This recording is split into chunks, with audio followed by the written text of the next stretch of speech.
Ryan Poles spent a lot of money to bring money and assets to bring players and weapons to this team for the new offense. But the question that me, C-Dub, and Bobby are going to ask today is, did Ryan Poles forget about the offensive line when building those weapons? We're going to talk about all and more right after this. Into Chicago Bears Central, your number one place for all Chicago Bears news and content. What's going on, Bears fans? Welcome to another episode of Chicago Bears Central, your number one spot for everything Chicago Bears related. I'm Haize. That's Bobby. C-Dub down there kicking it. Y'all already know Unc's in the building. But yeah, today, man, we're gonna talk. We've talked a lot. I think we all feel very positive about the moves and the things that Ryan Poles has done so far. We know we got the draft still coming up, but even with that, there's been a lot of talk of wide receiver. We got Odunze coming in the building today for his top 30 meeting. But the question that I've seen people ask in the comments, and I wanted to have the conversation with you guys, is have the Chicago Bears done enough as far as protection? The weapons, we all kind of agree, but I think we all kind of thought that maybe he'd go after a higher profile center. He can still draft a tackle, but it really seems like, yeah, he's upgraded the center position and added some depth. But is that enough for protection for a new rookie quarterback? To answer the question plainly, it'll be no. I don't think that's enough protection, me personally.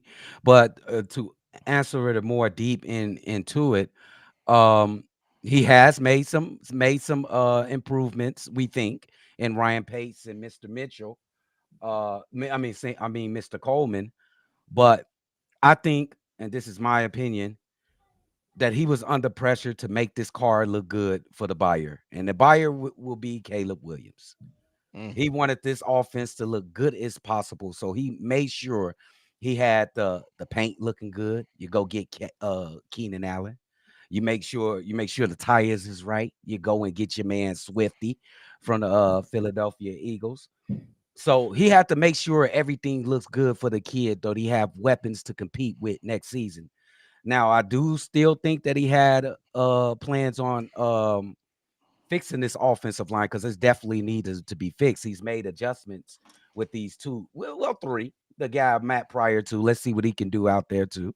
But it's something he needs to spend some more time with and get some more players in here. Maybe he get a guy in the draft, maybe an alt in the draft. Who knows? But the offensive line definitely needs some more fixing. It's not fixed yet, for sure. I think that is still, the offensive line has its ways to go, but I think that the protection is good enough and the investment has been there. I know that it has not been a lot of hits, but let's keep it real, y'all. Offensive linemen, if you look all around the league, they get hurt. It ain't too many teams that's building an offensive line like a few years ago with the Dallas Cowboys, to where all these guys grow up and they stay healthy and, able to play a lot of snaps. And the reason I'm saying that the investment has been there, we can't ignore, is because he signed players, signed some veterans. He's dealt with some undrafted guys, so some projects. And it hasn't really went too crazy with the draft picks on the offensive linemen, so people can knock that. But since 2022, if you considered the offensive linemen that he's drafted, some they even went undrafted, and some of the veteran guys that he's, signed, he signed a total of 11 offensive linemen, at least, that I count. You know what I'm saying? So the investment has been there. I just want people to understand that it's really, really difficult to build like the greatest offensive line, that we probably ever see in the Bears history. But I will say that the protection is there. It's just now, can the guys execute? Do guys know their assignment? Because it seemed like a lot of the times this past season, a lot of guys were out of position. Started with Cody Whitehair and Lucas Patrick. And I agree. I think there's something to be said that it seems like with focusing on depth, even if they do, let's say, draft Joe Alt, I still think at that point you're turning Braxton into a depth piece. And I would say this: Braxton Jones, at that point, he has his flaws, but he becomes one of the better depth pieces at tackle in the NFL instantly if he goes to being a depth piece. I agree. Even with his flaws. So, but I think that looking at what we have right now is that Ryan Poles is hoping that this offensive line can stay more healthy than what they did last year. Everybody but Darnell Wright last year spent some time on being injured. Everybody. Yeah, that's so. True. they didn't have the continuity. I know that's a buzzword for us. They didn't have the continuity, but I think that what Ryan Poles has done is basically looked at it and said, listen, I don't think Nate Davis is going to miss the start of the season again with personal issues. Let's hope that that's not the case. Tevin, you kind of always got it.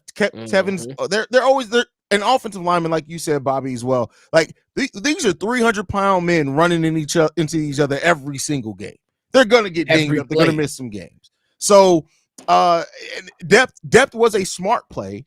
It's just that I would also like to see, if possible, you got depth. Now I also want to see a little bit more extra talent on that offensive line too.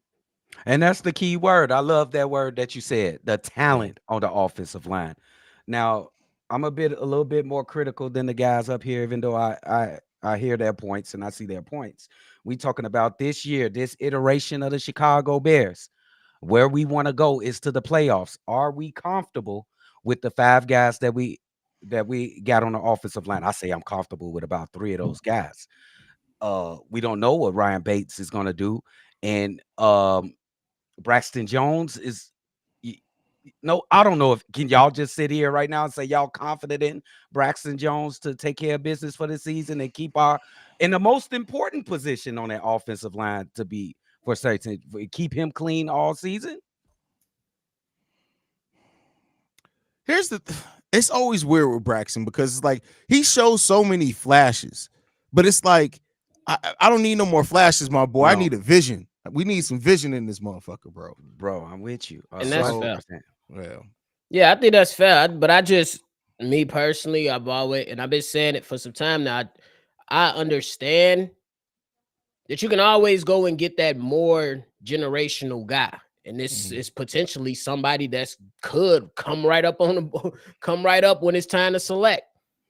But I want to know is what's Ryan Poles thinking? How much does he believe in Braxton Jones has always been the question. Because if he believes in him, I don't see him even looking at Joe Alt. But if this is a guy that's came out along with his head coach and said we are going to invite competition, and they have shown that and not been scared to play younger guys, you got to put it on wax.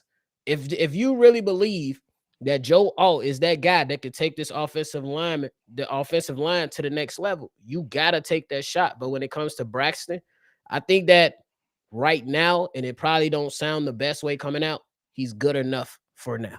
Oh, that's Braxton is good enough for now. Like, and he's 25 years old. Yeah. So he is good enough for now. It's just the health concerns. Yep. I get it. The bull rush. He can't handle the bull rush at all right now. But those are really the 2 biggest problems in Braxton Jones's game. Like, don't get me wrong. I'm not saying he's a perfect offensive tackle by any stretch of the imagination, but it's not like people talk about Braxton now like he's terrible. And I hate that the conversation around players either goes to, oh, he's great, or they're absolutely trash. And it's something to be said about most of the players that y'all, and I said this on a different live stream, most of y'all ain't been able to name some of the all-time great offensive linemen. Now y'all sitting here judging Braxton Jones because he's not perfect. It's not going to be. Unfortunately, let me tell you, let me wake this up. This ain't Madden where you can just turn on the development and all of a sudden, boom, in 3 years they're 99. It's not going to be that, right? Like, yeah. And you don't need that. Not every great quarterback has had a perfect offensive line in front of them. You do need some people that are going to be good enough. But I'll tell you what, it's going to be hard to pass. If you can add Joe Alt a year after you added Darnell Wright, you kind of got to have to do that, bro. Like, that's what I'm saying. Yeah. It's a decision that's going to come down to it and how you view this guy. You know what I'm saying? Because are you good with saying that Braxton Jones is a guy that you good for maybe another year or two? And then you right back to the drawing board? Are you looking at Joe Alt as, hey, this guy could come in day one or at least work to start it, and he can be here 5, 6, 7, 8 years down the road with our quarterback, who we believe is a generational guy and can break the curse, as Ryan Poles said, break the curse of bad quarterback play in Chicago. That's what it comes down to. It's a tough ass decision to make. See, and the thing is, too, is like Braxton Jones last year. Guess how many people talk about Braxton like he gave up 10 sacks? He played 724 snaps and had 9 penalties and gave up 2 sacks the whole entire year. Yeah, That's solid work. Maybe it was some of the times at that certain time when he got the penalty. The timely penalties were definitely were very bad. I hear what you guys saying with Braxton Jones. I'm just gonna see. I gotta see a significant improvement. You know what I'm saying? That's it. And I'm good. You know, I gotta see it on wax. Like my nephew said. With the center position, is it set in stone that Bates is gonna start, or are we looking at a competition? What y'all think? believe at the NFL meetings, Eberflus said that Bates is starting. Now they're still gonna bring in a competition, but I believe Eberflus has basically let it be known that Bates is penciled in as the starter right now. Yeah, because I like Kramer last year. You know what? When I like an offensive lineman, when you don't hear their name so much in the broadcast, even though that's absolute. You know what I'm saying? That's an absolute fact, bro. When Kramer's in the game, when he sparingly was in the game, you never heard him making any mistake. You never hear the announcers, because I go back and listen to the game, look at the game again, because I don't listen live, because we have live calls here on Chicago Bears Central. You know what I'm saying? So when I listen to it, they don't say anything. I like this kid, Carter, bro. I mean Kramer, bro. He should be getting. Kramer. Yeah, I think he should get a shot in there, man. We got to make sure this line is straight, bro. The thing is, though, bro, you say you didn't hear his name much when he's in there. You do realize that Doug Kramer played like 15 snaps last year, right? Am I got the wrong guy? Is it Carter? You think about J. Tyree Carter? Is that? It might be Carter. Yeah, he had more. He had more. Now J. Tyree Carter. Yeah, I like J. Tyree Carter. But the thing when it comes down to J. Tyree Carter is that I think it's going to come down to, does he progress fast enough? And I think that's why I had him on my list of Bears that he could end up not on the 53-man roster, just depending on what they do in the draft. Bro, I could just see us now, bro. 3rd and 10 to win the game. We going against one of the best pass rushers in the game. Do we trust Braxton Jones to hold this motherfucker off? For we could try to score and tie the game or win the game, bro. Yeah. Can y'all look? Y'all don't look confident, bro. Both of y'all, bro. I mean, wasn't he the left? What was that game? He the left tackle. I'm saying, wasn't he? Was he? Because he was injured. But I'm trying to think of the game to where Justin Fields hit DJ Moore across the middle of the field to seal that game. I can't remember the opponent, but I was trying to. Let me think about that, because it was I'm trying to see, was he in or out during that specific play. I don't remember on that play. It was something that came across the middle. I believe it was the Vikings, and Justin Fields had through that in route. It was and he dropped in it. route. And let's not overlook the fact that we're going to play a lot more. DJ Moore caught that. We're going to play a lot more under center as well, and that's going to drastically change as well, because like it could, like, especially under Shane, there's going to be a lot of quick decisions made under Shane Waldron offense. So I think that paired with the added depth, hopefully some better health this season, the offensive line is going to be good enough. Okay. I think it's going to be good enough. I agree. I think it's going to be at least good enough. I mean, last year I believe we was ranked at the top half. I mean, that's not bad. Everybody can't have the best you know what I'm saying? Everybody can't have the best offensive, though they won't have the best offensive line. So we got to take it for what it is. But I'm with both of y'all. I think if this is a guy that they doing these little debate teams, figure it out. If Joe Alt is that guy, bring it in. I mean, because if Braxton Jones really like that, he ain't gonna let nobody take his job. Because you ain't gonna punch him and think you're gonna come supervise like me. It's off. And I love that. I love that Ryan Poles is doing that. Everybody go to their rooms and come back. He basically gonna be sitting there like, now bring me defensive people. What do y'all got for me? Wide receiver people, what you got for me? Edge, what you got for me? Yeah, let me know what we doing. Let me know. I'm waiting for the day for a competition between Joe Alt and Braxton Jones. Hey. Oh, don't. Hey, if you like that, you like that. That's what I got to say. Hey, I tell you what, if they bring in Joe Alt and Braxton Jones comes out winning that competition, I'm gonna be like, where the fuck this dude been at the whole time? We wasted a motherfucking draft pick. We wasted a draft pick, to tell you the truth. Jesus Christ. You feel me? But I want to flip this to you guys. So Rome Odunze is coming in. He's probably meeting with the Bears now. For all we know, they could be out to dinner or whatnot for his top 30 meeting. If the Bears do, I know we just spent a lot of time on talking about protection versus weapons, but if the Bears do this and they pair Rome Odunze with Caleb Williams to have a young 1-2 punch that can grow together at wide receiver. Because I had to talk about this on the daily today, right? You guys know I loved Marvin Harrison Jr. I think he's the generational player in this draft. Absolutely. But then I had to realize too, like in most drafts, Rome Odunze would be the first wide receiver coming off the board. Right. He just happened to come into extremely deep. You could put him last year. I would say he's probably the number one wide receiver coming out of that draft.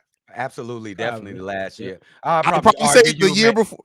I'll probably argue Majors this year. I mean, the guy from LSU. You could probably argue him. He'd probably be the number 1, too. But I get what you're saying, bro. For sure. So if that is what the Bears are doing, if they do that, do you think that is the right move? Absolutely, 100%. You need I look at Keenan Allen, and he's going to help us immediately. But I look at him as a bridge guy. He's up in age. He's still terrific. He had over 100 receptions last year, over 1,300 yards. I just look at him as a bridge guy. So you want to get that young guy that you can help, that can grow with my man Caleb Williams, and I think that'll be absolutely incredible. This guy Odunze, when you talk about rack yards and catching a ball, and man, this kid is a demon. So pair him up with Caleb Williams and his playmaking, and you still got DJ Moore. You make sure DJ Moore retire as a Chicago Bear. You make sure Odunze, he retire as a Chicago Bear. So yeah, I think it's an excellent move. I would not be mad. I think it's one you got to definitely sit at the table and think about for sure, because Keenan Allen right now, I believe, is making upwards of $20 million, and I know they want to come to the table and talk about an extension. But what if he doesn't want to extend? Me personally, I believe Ryan Poles is a forward thinking guy. Absolutely. He likes to think of the now, but also the future. Absolutely. Your cheaper option is Rome Odunze, and then you still got DJ Moore locked in for some time, not a lot, but another year after next year, I believe. Yeah. So now you can't come to the table and say, let's pay DJ Moore, or you know what I'm saying? If you extend Keenan Allen, depending on the deal, that might kind of collide with what you got to do with DJ Moore. So I think the perfect way to do is if you're not looking at the defensive side, like somebody Ty just mentioned in Dallas Turner, because I believe that's where they will go. But if you do take Rome Odunze, you let him learn under great wide receivers. You get him with a technical guy in Keenan Allen, who's a route running motherfucker. Yes, he is. And get right. And then you let him learn from a different style of wide receiver and DJ Moore. And then the Keenan Allen, hey, thank you for your service, my boy. Here's a coin. We're going to see you on the next. So I say, why not? Absolutely. Absolutely. Now, the thing that, depending on what the Bears do, and this is DJ Moore does have a declining contract. So, I wouldn't mind them giving the Keenan Allen a 1-2 year extension, but you got to make sure that he's going to stay healthy over that time. And then on top of that, you got to make sure that the more important thing, you got money to re-sign DJ Moore. You cannot go to the free and then be trying to penny pinch. You have to keep DJ Moore. Period. Absolutely, 100%, 100%. Oh my God, could you imagine this kid? When I think about this situation, I think back to Terrell Owens. When did he play the last final years with Jerry Rice on the team? No, when he was in San Fran. They overlap. Yeah. Look at that experience and those teachers on that. That's the greatest wide receiver. Some say the greatest player to ever play football. And you learning from DJ Moore and Keenan Allen, that's a cheat code. He's going to be great. So get this guy in here, bro, and let him grow with your young quarterback, bro. Let him grow. Yeah, I mean, because if you're looking at the Houston Texans, they going overload. They going overload. You got Stephon Diggs, Tank Dell, Nick Collins, decent tight ends. Hey, we finna see how good he is. We about to see what the Bears are really about. You know what I'm saying? I gotta address this from I almost thought they said bare ass. I was going to say, no, you didn't. Bear, you didn't. No, he didn't. No, you didn't.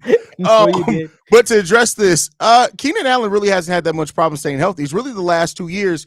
And you got to keep in mind, they said he could have played the last 4 games of last season. They chose to sit him out. So really, you're only looking at him having 1 year in the since 2017. He's played 16 games each of the last season, other than 2022 and 2023. 2022 was the year that he had a serious injury. Last year, he could have played those games. So just to put that in a little bit in perspective. I'm not saying it's still not a concern, but to say that he does not stay healthy just isn't factual. So, bro. And don't be putting that bad juju over here. What? Yeah. That's a fact. You feel Hey, me? man, We that definitely boy got Herbert. positive vibes. Hey, that boy Herbert gonna feel how Justin Fields gonna be feeling. He gonna be him and that boy in Buffalo. They gonna be damn. This how Justin was trying to do it. Yes, that's hilarious, bro. What? Super chat says normally the QBs, O-line, and defensive edges control the beginning of the draft. Will be interesting to see who falls to you at 9. Yeah, I mean but the thing is, the Bears have the potential of either Rome, Alt, or Dallas Turner falling at number 9. The only one out of those 3 that I still trade down for, if he's there, if everybody else is off the board and it's Dallas Turner, I give it a hard look. But then I'm listening to those offers because while Dallas Turner is the best edge in this draft, I'm looking at him and Jared Verse and saying, we got Montez Sweat on the other side. I think we'd be okay. Haize, I'm looking at him and I'm looking at a guy in UCLA and Laiatu Latu and saying I like him a little bit as well. Yeah, that's just me. Yeah, I like him a little bit better than Dallas Turner. I know he gonna get the the love and stuff because of the health. Latu has the health history, but I just like what I seen from Latu, especially the explosion. I think he got to work on his power a little bit more. But I think that's something that you could develop. Dallas Turner, he was consistent though, so I got to give him that. But hey, I'm with you, Haize. If those calls start flowing in and Latu still on the board, I trade back and select Latu if I want to go edge. Nephew, so you looking defense beyond any trades? You looking at defense with this number 9 pick? That's what. Yeah, because I'm a little wary on to see if even Rome and Odunze fall to us. I know it's a possibility, but there's also the other possibility that he might not be there. So, and I also think that they, with so many wide receivers being in this draft, and now you believe that you got 2 guys that can work outside, you might not look at a Rome Odunze right now. I'm just trying to look at everything for what it is. I mean, I get where you're coming at. That's why, hey, by the way, you 2 niggas need your mock draft videos. Hold up. Oh, yeah, it's coming. I ain't gonna put Kev on blast, but he a day late. Y'all know what I mean. Y'all know Kev, man. Kev moves by the beat of his own drill. We love Kev. That's and big, bro. I was gonna drop it today, but we here, so they gonna get it tomorrow after the mailbag. Oh, bro. Yeah, but I'm coming. y'all. I'm after.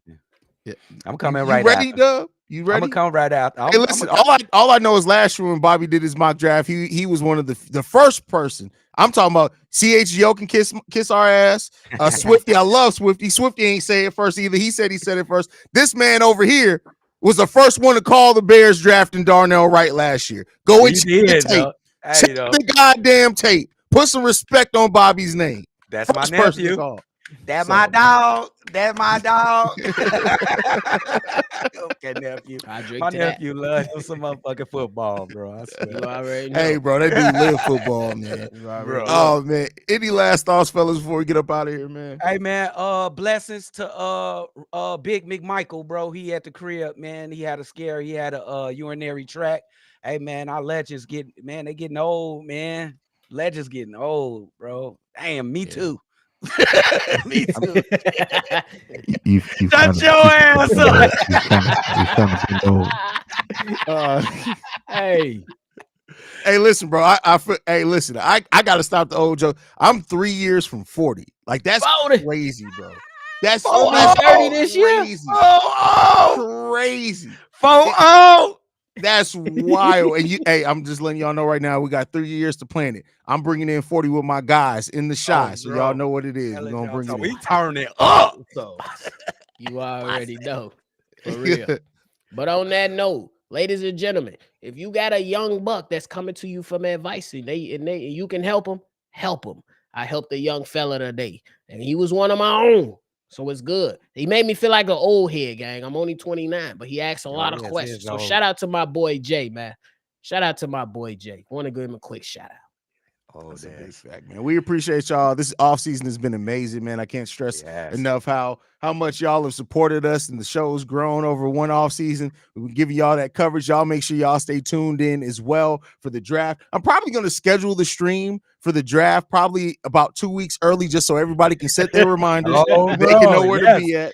Get your ass in the building. I want no excuses. No excuses. So Yeah, but all right, fellas. Y'all can follow the show at Shy Bear Central. You can send us any feedback, questions. Where's Evie at? I ain't seen her in the stream. I missed it. today. We used to Oh see yeah, her. I'm on her ass. Yeah. You can follow the show at Shy Bear Central. You can send us any feedback, questions, comments, concerns, ChicagoBearCentral@gmail.com. Lastly, if you want to leave a text message and our voicemail, 773-242-9336. We're the number one spot for everything Chicago Bears related. And like we like to end everything on Chi-Town up, bear down. Love you, motherfuckers. Peace.